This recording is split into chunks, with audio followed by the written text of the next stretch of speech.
Coulomb's law.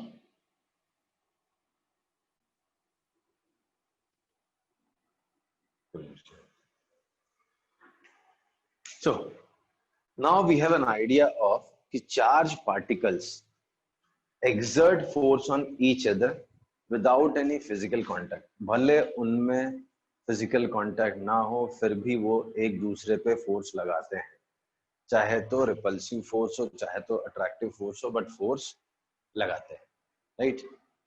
Now question is, अगर दो point charge, ये एक point charge है, this is another point charge, तो r distance से separate किया, suppose this carries charge q1, this carries charge q2, तो इनके बीच में फोर्स कितना लगेगा, दोनों सेम साइन भी बता दिया मैंने आपको। अब तक ये पता था ये इस पे इधर फोर्स लगाएगा, ये इस पे इधर फोर्स लगाएगा, दोनों एक दूसरे पे फोर्स लगाएंगे।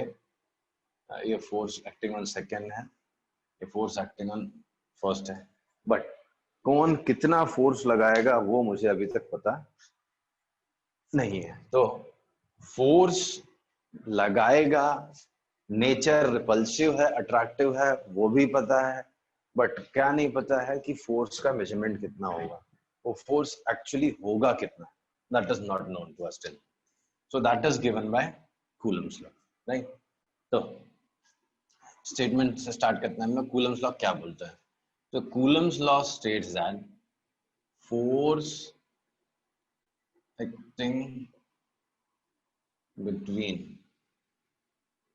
two point charges, छोटी छोटी चीजें ध्यान देते जाना।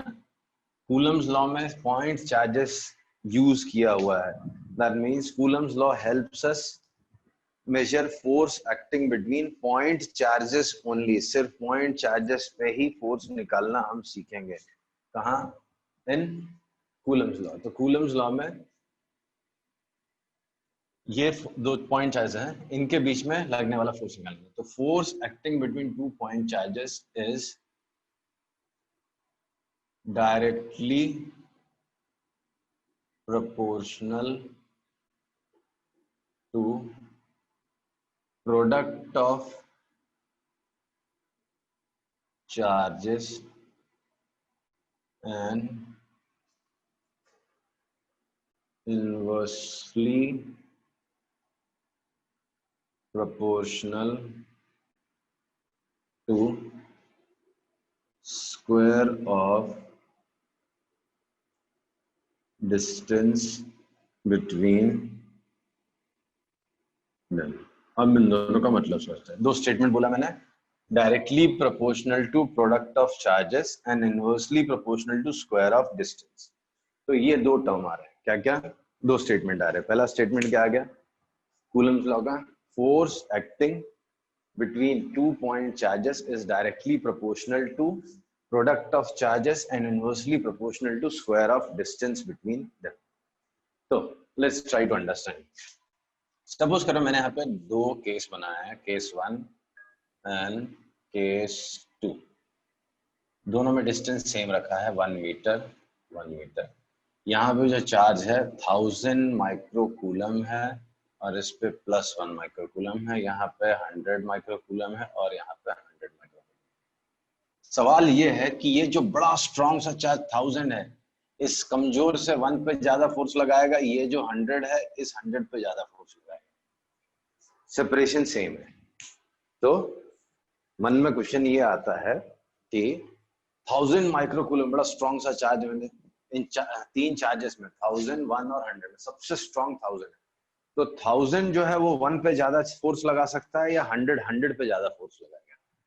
तो उसका आंसर है फोर्स दोनों के प्रोडक्ट पे डिपेंड करता है, एक चार्ज पे डिपेंड नहीं करता। ऐसा नहीं है कि ये बड़ा स्ट्रॉन्ग सा चार्ज है और ये हल्का सा चार्ज है, तो ये बड़ा मजबूत आदमी है, ये कमजोर तो उसको बहुत मारेगा, ऐसा नहीं है। प्रोडक्ट पे डिपेंड करता है। ये 100 और ये 1000 1। तो 1000 into 1 क्या हो गया? 1000 है, राइट? अभी यहाँ पे 100 into 100 की बात करूं मैं तो क्या हो गया? 10,000। तो इस केस में प्रोडक्ट ज्यादा है तो इस केस में फोर्स ज्यादा लगेगा। तो एक चार्ज डिसाइड नहीं करेगा, वो प्रोडक्ट डिसाइड करेगा। हा?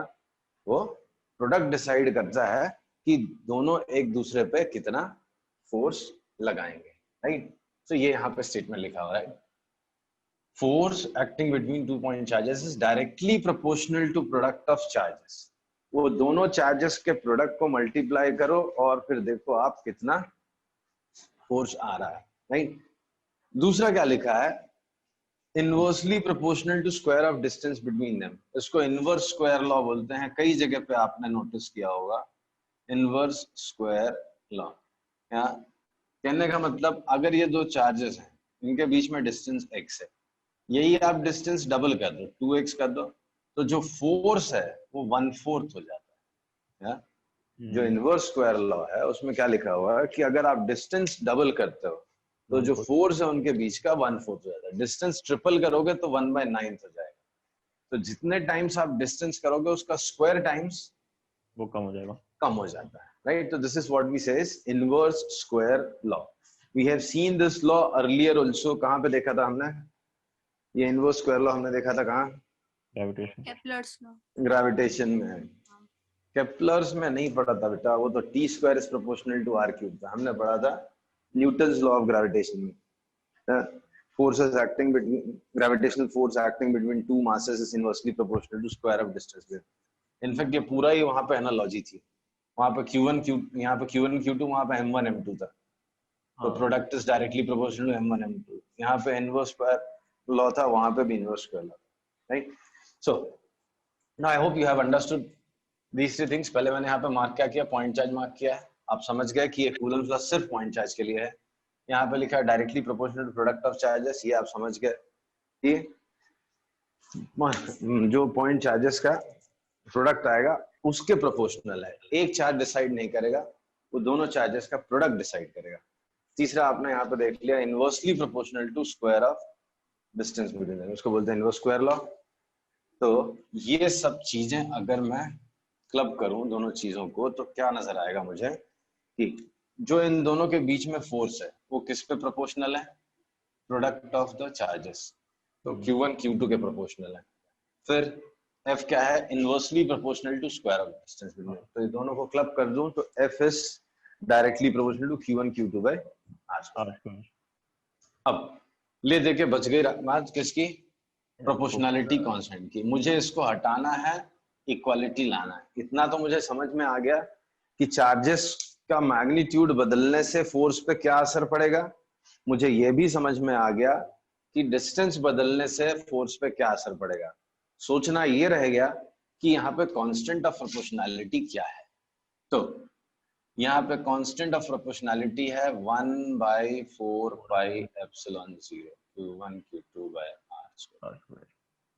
ये कांस्टेंट ऑफ प्रोपोर्शनैलिटी ठीक से समझते हैं हम लोग, इंपॉर्टेंट सी चीजें हैं यहाँ पे 4 और पाई तो वही सालों से चले आ रहे हैं, इसमें ना पहचानने वाली कोई बात नहीं है। नई चीज आई एप्सिलॉन 0। तो एप्सिलॉन 0 क्या होता है, इलेक्ट्रिकल परमिटिविटी होती है। इलेक्ट्रिकल परमिटिविटी धीरे धीरे आपको ये समझ में आएगा क्या है,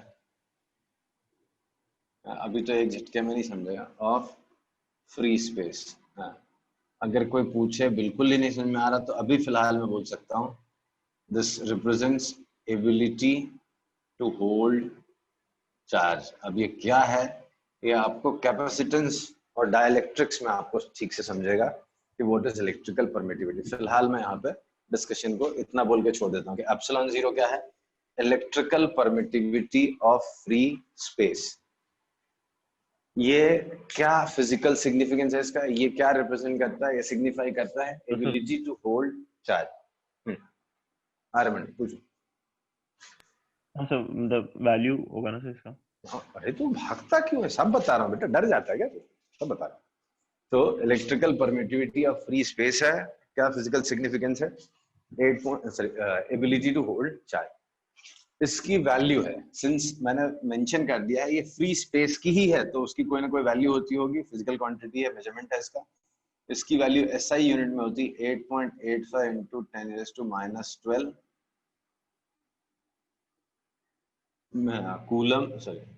coulomb per newton meter square. ये इसकी वैल्यू इन SI सिस्टम। तो SI सिस्टम में in SI units value of epsilon 0 is 8.85 into 10 raised to minus 12 coulomb square per Newton meter square. For approximation, I'll always write this as 80 upon 9. कभी जरूरत पड़ेगी तो 8.85 को मैं क्या लिखूंगा 80 upon 9. वैसे तो वो 8.888888 होता है, बट ठीक है, अप्रोक्सीमेशन में इसको मैं कभी क्वेश्चन आएंगे तो उसको 80/9 लिखा करूंगा, ठीक है. But luckily 1/4 pi epsilon 0 all together की वैल्यू, इस पूरे की वैल्यू अप्रोक्सीमेट करके बुक्स में दी रहती है, and we can always use that as 9 into 10 raised to 9. हाँ, चलो तो मैं दिखा भी देता हूँ कैसे आता है. ये देखो 4 और पाई, 4 पाई मिला कितना हो गया 12.56 हो गया. इसको अप्रोक्सीमेटली मैं 100/8 लिख सकता हूँ, तो 8 गया ऊपर. एप्सिलॉन 0 की वैल्यू 8.85 है, वो मैं ले लिया, क्या हो गया 80/9 हो गया. और नीचे 10 raised to minus 12 था, ऊपर जाके 10 raised to 12 हो गया. तो ये हो गया 10, ये 3, ये 9, तो अप्रोक्सीमेटली 9 into 10 raised to 9. तो 1/4 पाई एप्सिलॉन 0 की value he approximately 9 into 10 raised to 9 है. एंड अगर इसकी यूनिट बोलो मैं किसकी 1/4 पाई एप्सिलॉन 0, तो ये जो वैल्यू आई है that is newton meter square per coulomb. In fact कई बुक्स में देखोगे आप ना, तो फोर्स का फॉर्मूला ही ऐसा दिया होता है 9 into 10 raised to 9 Q1 Q2/R², ऐसा लिखा होता है, right. So if you see the expression of Coulomb's law in some of the text books, it's clearly mentioned, it's written as 9 into 10 raised to 9 Q1 Q2/R². तो ये हो गया formula force का magnitude निकालने का. For convenience sometimes in some books, और even I will use this expression sometimes, इसको के लिख देते हैं, ये के और आगे एक और के आने वाला, वो के अलग अलग है. कभी कभी हम लोग ऐसा लिख देते हैं, और के की वैल्यू 9 into 10 raised to 9 है, ऐसा ही हो. ठीक है, ओके. तो ये हो गया तुम्हारा expression for force acting between 2 point charges, right. अब इसकी कुछ प्रॉपर्टीज हैं इंपॉर्टेंट सी जो जाननी चाहिए हमको. उसका वेक्टर फॉर्म है, तो ये सारी चीजें फ्रेश कल स्टार्ट करते हैं हम लोग. बट बिफोर दैट, ये जो भी आज पढ़ा है एंड बिफोर दैट जो पढ़ा है, वो एनसीईआरटी के पहले 5, 6, 10, 7, 8 पेजेस में दिया हुआ है. I'll suggest please read it before we start numericals of these of Coulomb's law. ठीक है, तो उसको एक बार अच्छे से रिवाइज कर लो, 2-3 बार पढ़ लो, क्योंकि फिर वो दोबारा पढ़ने का मौका नहीं मिलेगा. और उसमें कोई डाउट रहेगा तो नेक्स्ट क्लास में पूछ लो. नेक्स्ट क्लास में हम लोग इसके कुछ प्रॉपर्टीज देखेंगे एंड फिर न्यूमेरिकल स्टार्ट करेंगे. इंपॉर्टेंट है. Okay,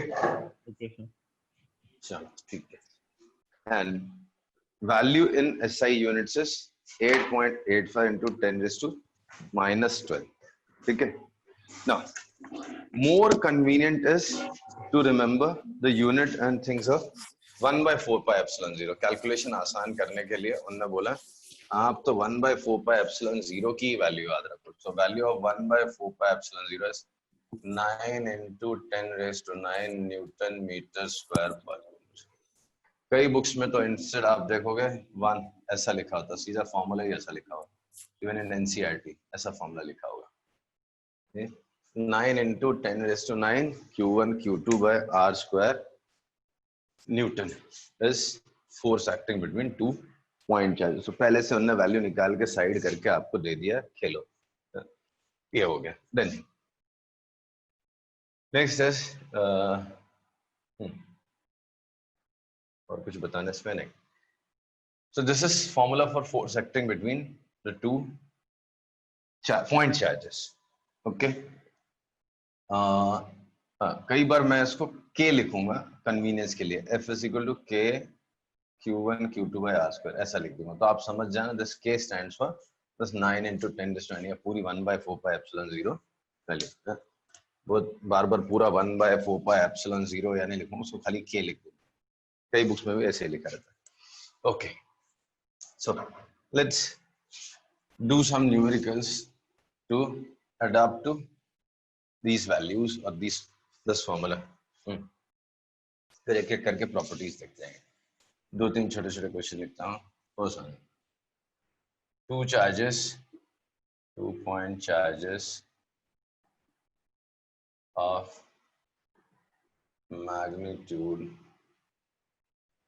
1 microcoulomb and 10 microcoulomb are separated by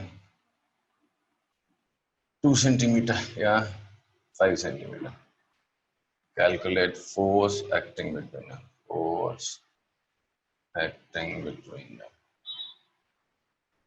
ये निकालो. करते जाओ, आता है तो फटाफट करते जाओ.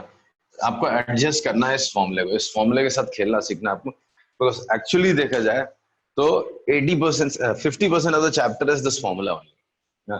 बिकॉज आप आगे गॉस लॉ पढ़ोगे तो गॉस लॉ भी कूलम्स लॉ से डिराइव हुआ है. आप आगे जाके कूलम्स लॉ जैसे इलेक्ट्रिक फील्ड डिफाइन करोगे तो सब पूरा चैप्टर ही ऑलमोस्ट कूलम्स लॉ के अराउंड एंड अराउंड होता है. तो it's very important for you to get used to और अडॉप्ट टू दिस फॉर्मूला. ये फॉर्मूला यूज करना आपको अच्छे से आना चाहिए, राइट.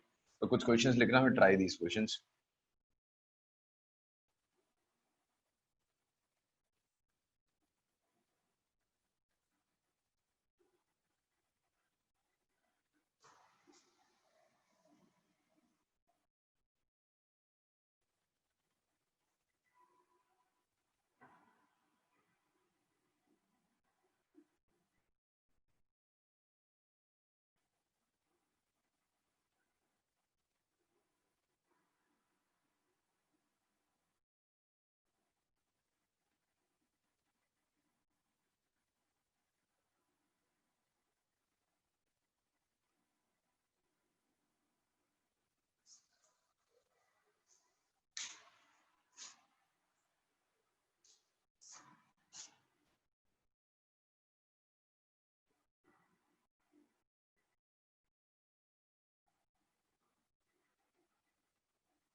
सर वो लास्ट क्वेश्चन में कैरी चार्ज 38/2 है क्या? Given two small conductors A and B separated by distance r, initially they carry charge plus 3q/2 and minus q/8, and force acting between them be r. Force acting between them was attractive and attractive.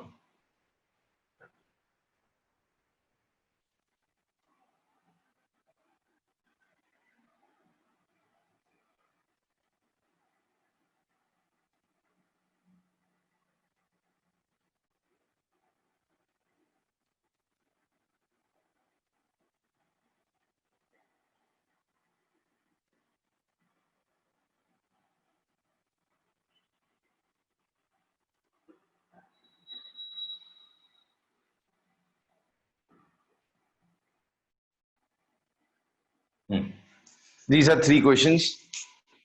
Try करो. पहला question 1 minute देता हूँ, solve करो, फिर मैं board पे करता हूँ, दूसरा करेंगे.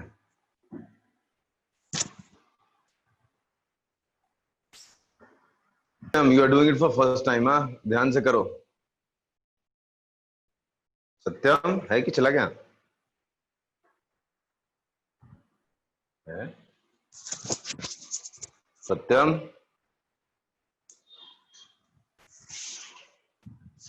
सर उसने मैसेज डाला है, हाँ सर। हो गया। अच्छा माइक नहीं चल रहा। और डेरे आया कि नहीं आया? डेरे नहीं आया आज। आया है सर। Yes sir. क्या बात है। टोटल किया फर्स्ट क्वेश्चन किसी ने? सर हाँ सर। हाँ सत्यम आया आंसर। अच्छा तू तो बोल भी नहीं पाएगा। तो पहला है फोर्स निकालने बोला है। 36 विवेक आया? न्यूटन। हाँ 9 into 10 raised to 9 Q1 Q2 upon R square. So 9 into 10 raised to 9. 1 microcoulomb तो 10 raised to minus 6. 10 microcoulomb तो 10 raised to minus 5. साइन से कोई मतलब नहीं। R square. R square is 5 into 10 raised to minus 2 का whole square.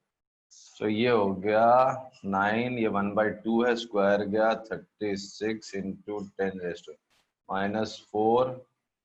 13 minus 11 is 2. So 3600. कुछ गलत तो नहीं हो गया? कर रहे हो? सॉरी गलत कर रहे हो। तो आप कैलकुलेट करो आप।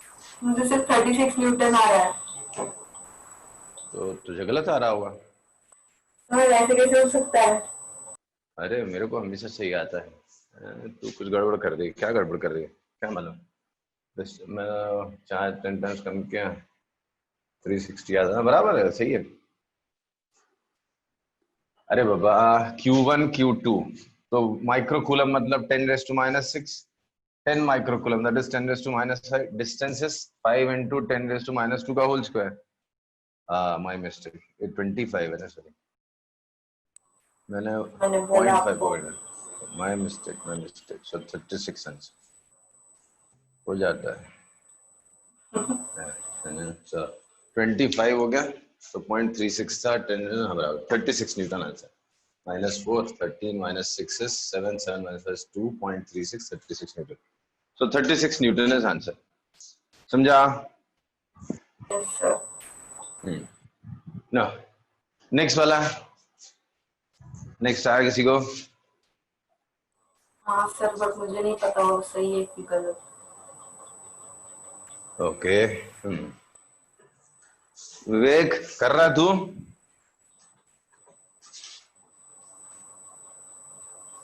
विवेक Q1 Q2 न्यूटन आया है। Q1 Q2 तो आपको दिमाग लगाना है। क्वांटाइजेशन ऑफ चार्ज, वहां एक वर्ड लिखा हुआ मिनिमम कितना फोर्स लग सकता है। तो मिनिमम ले रहा तो 1 कूलम लेंगे ना। नहीं 1 कूलम बहुत बड़ा सा होता है। Micro coulomb. बावरी हो गई तो। नहीं सर। क्वांटाइजेशन ऑफ चार्ज में क्या पढ़ा था? एक मिनट सर वापस करने दो, याद आ गया। तो ऐसे भूल जाते तुम। Sir 1.6 into 10 raised to minus 19. शाबाश। Minimum charge is 1.6 into 10 raised to minus 19. तो उससे बाकी छोटा उसके चार्ज multiples एक्सिस्ट नहीं करता। तो F इज मिनिमम चार्ज होगा तभी मिनिमम फोर्स लगेगा। तो Q1 होना चाहिए 1.6 into 10 raised to minus 19. Q2 होना चाहिए 1.6 into 10 raised to minus 19 upon R square. Distance दिया था 1 मिलीमीटर 10 raised to minus 3 का होल स्क्वायर। सो 2.56 into 9। अगर 2.6 भी पकड़ लिया तो कितना हो जाएगा? 224 तो 2.3 पकड़ लो into 10 raised to 9 माइनस है -10 और इसका एक हो गया -9 -28 -22 न्यूटन। फिर भी एक बार कैलकुलेशन चेक कर लेना। 1.6 into 1.6 is 2.56. 2.56 9 is around 23 के आसपास आएगा। तो 23 ना हो गया -10 -29 -23 प्लस बराबर। तो दैट्स आंसर। समझा है सबको? तो यहाँ पे कंडीशन लिखी calculate minimum electric force that can act between them. तो मिनिमम इलेक्ट्रिक फोर्स होने के लिए इतना तय है कि फोर्स जो चार्ज है सबसे कम होना चाहिए। सबसे कम चार्ज मतलब 1 इलेक्ट्रॉन मतलब 1.6 into 10 raised to minus 19 कूलम। समझा? Yes, sir. नेक्स्ट वाला करो तो. Two small conductors A and B.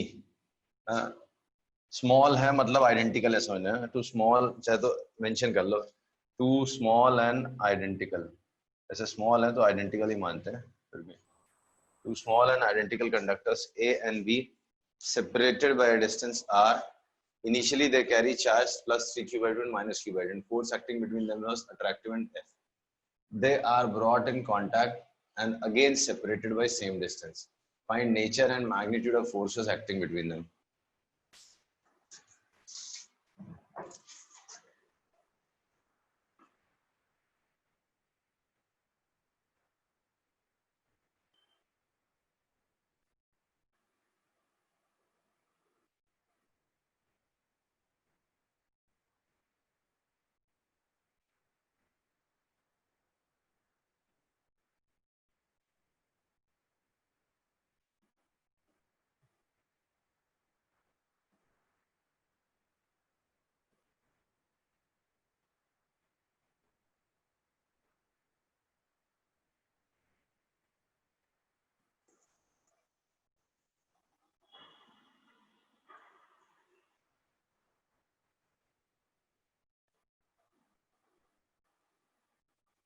आया किसी को?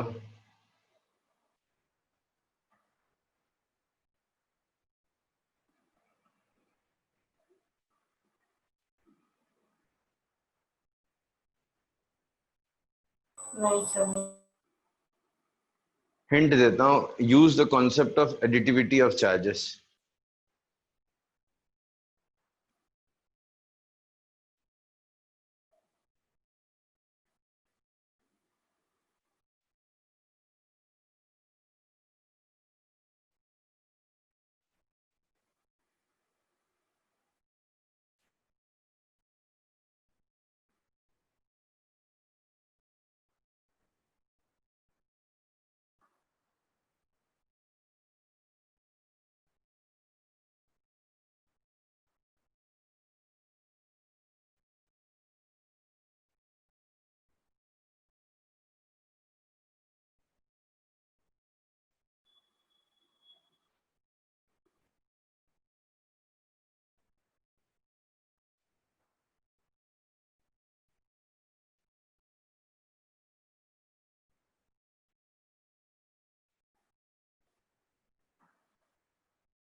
अब तो बताओ. अब तो हिंट भी दे दिया इतना बड़ा मैंने. Use concept of additivity of charges. What was initial charge on both of them? Q by 2 and Q by 8 minus Q by 8. 3q by 2 and minus q by 8. Once they are brought in contact and then again separated, what will be the new charges on appearing on both of them? 4 Q by 10. Nine. Huh? What will be new charge appearing on each of them?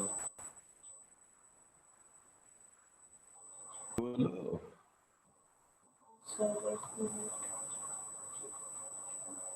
Use concept of additivity of charges. sir, कुछ तो गड़बड़ हो रहा है. अरे total charge पहले कितना था दोनों मिला के?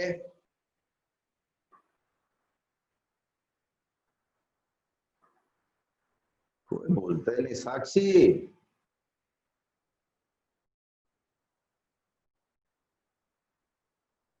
सो गए हो तो अभी सबका वीडियो ऑन करा के रखना पड़ेगा स्कूल वालों की तरह. सत्यम ने क्या बोला? -6q/2. कैसे -6q/2? एडिशन कैसे करते हैं? 3q/2 - q/8. Total charge initial charge कितना था? Total initial charge is 3q/2 - q/8. So 12 - 11 q/8. Now charge can neither be created nor be destroyed. तो बाद में भी इतना ही रहेगा। सर 11 केसेस है 13 आएगा ना। कौन मैं क्या चाहते तो? तो नहीं, वो total initial charge 13 Q by 8 आएगा ना। वो माइनस क्यू बाई 8 है देवी। ओ हाँ। तो charge can neither be created nor be destroyed, first thing. Second thing is identical है तो दोनों में सेम चार्ज आएगा, पहले जितना है अभी भी उतना ही रहेगा। तो therefore charge on each conductor after they are brought in contact,